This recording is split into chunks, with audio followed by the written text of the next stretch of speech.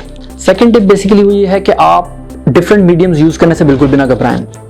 अक्सर लोग इस चीज़ को लेकर परेशान होते हैं कि अपवर्क से अगर वो किसी बाहर के प्लेटफॉर्म पे क्लाइंट से कम्युनिकेशन के लिए चले जाते हैं तो क्या उसमें कोई मसला होगा, क्या अपवर्क की पॉलिसी इस चीज़ की इजाज़त देती है या नहीं देती।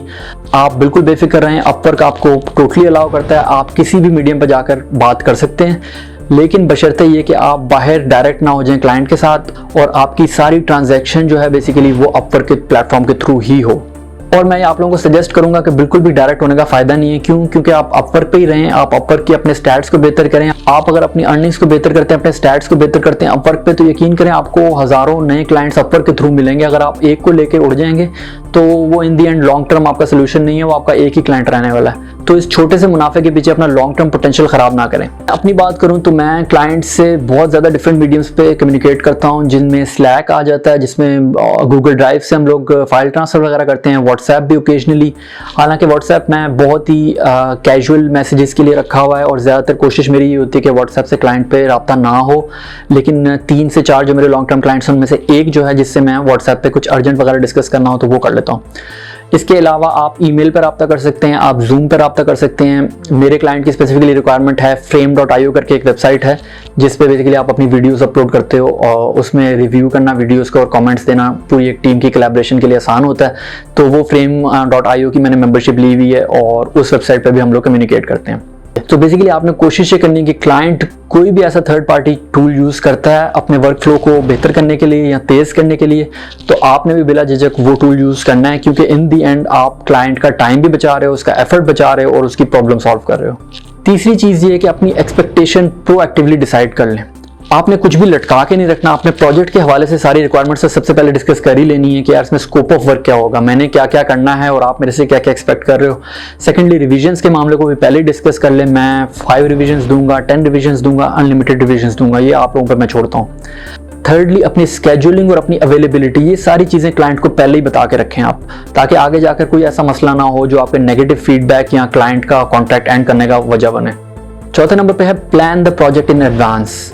इसका मतलब ये है कि आपने पूरा जो प्रोजेक्ट का स्केड्यूल है वो अपने स्केड्यूल में एंटर करके रख लेना है। मीन्स ये मेरे साथ भी हो चुका है कि मैं शुरू में एक साथ 5 से 10 प्रपोजल्स भेजे और फिर मैंने वेट किया और एक तरफ से मुझे इंटरव्यू की कॉल आ गई और फिर एक हफ्ते के बाद मुझे दूसरी जगह से भी आ गई। अब मसला ये हुआ कि मेरा पहला प्रोजेक्ट चल रहा है और दूसरा उससे क्लैश कर रहा है, तो यहाँ पे थोड़ा सा मैनेजमेंट का इशू आ गया। इसलिए आपने हमेशा पॉजिटिव रह के अप्लाई करना है और एक सर्टेन नंबर ऑफ प्रोजेक्ट्स पे ही अप्लाई करना है और फिर आपने वेट करना है। ऐसा ना हो कि आपको 2-3 जगह से एक साथ रिस्पॉन्स आ जाए और फिर आप उनको हैंडल करने में आपको मसला हो। डेडलाइंस आपको हर हाल में फॉलो करनी है। अगर आपने एक भी डेडलाइन मिस की ना तो वो आपका प्रोफेशनल जो इमेज है ना वो उस चीज़ को ख़राब करता है। आपने हमेशा डेडलाइन जो डिसाइड कर रहे हो उससे कोशिश करनी है 2-3-4 घंटे पहले ही आप अपना काम मुकम्मल रखो। अगर फॉर सम रीज़न कोई खुदा न खासा एमरजेंसी या किसी वजह से आप नहीं उस चीज़ पे कमिट कर पा रहे तो आपने क्लाइंट को वेल इन एडवांस इन्फॉर्म करना है कि यार मैं इस डेट पे जो आपसे कमिटमेंट किया हुआ मैं आपको नहीं दे पाऊंगा, अपॉलॉजीज, तो मैं आपको नेक्स्ट डेट पे दे पाऊंगा। I hope it's okay with you and thanks for your understanding. तो आपको हमेशा क्लाइंट को इन द लूप रखना है, प्रिपेयर रखना है, कोई आखिरी टाइम पे सरप्राइज नहीं देने। लास्टली जो सबसे ज़्यादा इंपॉर्टेंट चीज़ है वो है कि आपने कमिट कम करना है और डिलीवर ज़्यादा करना है। Always commit less and deliver more. ये चीज़ मुझे पर्सनली भी बहुत ज़्यादा पसंद है और ये चीज़ हमेशा आपको पॉजिटिव रिव्यू ही देगी इन दी एंड। आप हमेशा क्लाइंट की एक्सपेक्टेशन ये रखो और आप डिलीवर ये करो।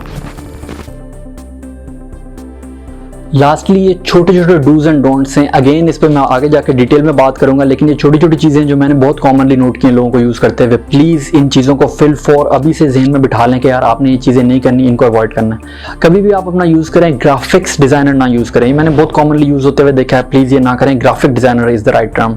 कभी भी प्रपोजल में क्लाइंट को एड्रेस करते वक्त सर या मैडम का इस्तेमाल ना करें। अगर आपको उसका फर्स्ट नेम मिलता है तो वो यूज़ करें, अदरवाइज सिंपली हेलो लिखें। लेटर ऑन जब आपका रिलेशनशिप अच्छा हो सकता है आप हेलो की जगह हाय भी यूज़ कर सकते हैं। लेकिन पहली दफ़ा जब आप प्रपोजल लिख रहे हैं तो हमेशा हेलो लिख के मुखातिब हो। आप जब भी कम्युनिकेट करते हैं क्लाइंट से तो कोशिश करें कि अपना मैसेज कंसाइज रखें, ज़्यादा लंबी चौड़ी कहानी पेश करने की ज़रूरत नहीं है। मेक श्योर करें कि एक पैराग्राफ में एक ही टॉपिक पर बात हो रही हो, कोई नए टॉपिक पर बात हो रही है तो उसको नेक्स्ट पैराग्राफ में लिखें। और अगर एक ही तरह की चीज़ें रिपीट हो रही हैं, फॉर एग्जांपल आपके 4 या 5 सवाल हैं या 4 या 5 आइटम का जिक्र करें, तो उनको कोशिश करें कि बुलेट फॉर्म में मेंशन करें ताकि एक देखने में भी अच्छा फॉर्मेट लगे और पढ़ने में भी आसानी हो। अब आएंगे आपके थर्ड फेज में। मुबारक हो, आपने कंप्लीट कर लिया अपना प्रोजेक्ट और सक्सेसफुली डिलीवर कर लिया। थर्ड फेज बेसिकली ये है कि आपने कैसे मेक श्योर करना है कि आप अपना ये फ्लो कंटिन्यू रखें। यहाँ पे आप लोगों की कोशिश ये होगी कि जिस क्लाइंट के लिए आपने सक्सेसफुली प्रोजेक्ट डिलीवर किया है, कोशिश ये करें कि फ्यूचर के प्रोजेक्ट्स के लिए भी वो आपको ही कंसिडर करें। तो यहाँ 2-3 छोटी छोटी चीज़ें हैं जिनका आप इस्तेमाल कर सकते हैं। पहली ये चीज़ कि क्लाइंट से फीडबैक लेना ना भूलें। अगर for some reason client feedback देना भूल जाता है तो आप उसको रिमाइंड करा सकते हैं और उसमें आपको कोई ये चीज़ मेंशन करने की ज़रूरत नहीं है कि मुझे अच्छा फीडबैक दे। बस आप सिंपली लिख दें कि मुझे ऑनेस्ट फीडबैक दे, जैसा बेसिकली क्लाइंट को लगा। सेकेंडली ये कि आप कुछ अरसे बाद क्लाइंट से दोबारा फॉलो अप कर सकते हैं, क्योंकि आपके पास एक्सेस है क्लाइंट के इनबॉक्स की, तो आप दोबारा उससे पोलाइटली पूछ सकते हैं कि यार क्या आपके पास कोई प्रोजेक्ट है, आई एम अवेलेबल, मैं ये सारी सर्विसेज ऑफर कर रहा हूँ, तो I love to work with you again. अगर क्लाइंट आपको रिस्पॉन्ड करता है तो अच्छी बात, अगर नहीं भी करता तो at least back of the mind उसके ज़हन में चल रहा है कि यार इस बंदे ने मेरा पहले प्रोजेक्ट किया था और मैं फ्यूचर में इसको कंसिडर कर सकता हूँ। तो ये सब चीज़ें आप अप्लाई करते हुए अपनी कम्युनिकेशन स्किल्स को नेक्स्ट लेवल पे लेके जा सकते हैं और ये मेक श्योर कर सकते हैं कि शॉर्ट टर्म क्लाइंट भी जो आपके साथ काम कर रहे हैं आप उनको भी सेटिस्फाई करें और जो लॉन्ग टर्म क्लाइंट आपके साथ काम कर रहे हैं उनको आप लंबा लेके चलें। आई होप आप लोगों को सब आसानी से समझ आया होगा। कोई भी आप लोगों के क्वेश्चन या सजेशन हैं प्लीज़ फील फ्री, कॉमेंट्स की सूरत में आप लोग मेरे से पूछ सकते हैं। इस चैनल को काइंडली सब्सक्राइब करें ताकि आने वाली वीडियोस आप लोगों से मिस ना हो। और जिस तरह हम लोग आगे जाते रहेंगे, अगेन मैं आप लोगों को याद दहानी कराऊँ कि मैं पिछले वीडियोस के रेफरेंस देता रहूँगा, तो यहाँ ज़रूरी है कि आप पिछली वाली वीडियोस मिस ना करें और A to Z पूरी देखें। चैनल को सब्सक्राइब करें, वीडियोस को शेयर करें और कोशिश करें कि आपके जो फ्रीलांसर हजरात दोस्त हैं जो ऑलरेडी अपवर्क पे हैं या जो फाइवर पे हैं और अपवर्क पे आने का सोच रहे हैं, उन लोगों के साथ ये शेयर करें। उम्मीद ये करता हूँ कि आप लोगों के लिए इन्फॉर्मेशन मुफीद होगी और इंशाल्लाह ज़्यादा से ज़्यादा लोग इस पेज का हिस्सा बनेंगे, जिससे हम लोग भी बहुत कुछ सीखेंगे और इंशाल्लाह एक पूरी कम्युनिटी की शक्ल में हम लोग ग्रो करेंगे। नेक्स्ट वीडियो से पहले कोशिश कीजिएगा आप ये सारी चीज़ें रिवाइज करें और इन चीज़ों को अप्लाई करना शुरू करें। मैं हाजिर हूँ, आपको जिस भी किस्म का सजेशन चाहिए, whether portfolio review, display picture का रिव्यू या प्रोफाइल का टेक्स्ट लिखने में मदद चाहिए, इंशाल्लाह I will be available and I will be here to support you. Thank you very much, take care, अल्लाह हाफिज़।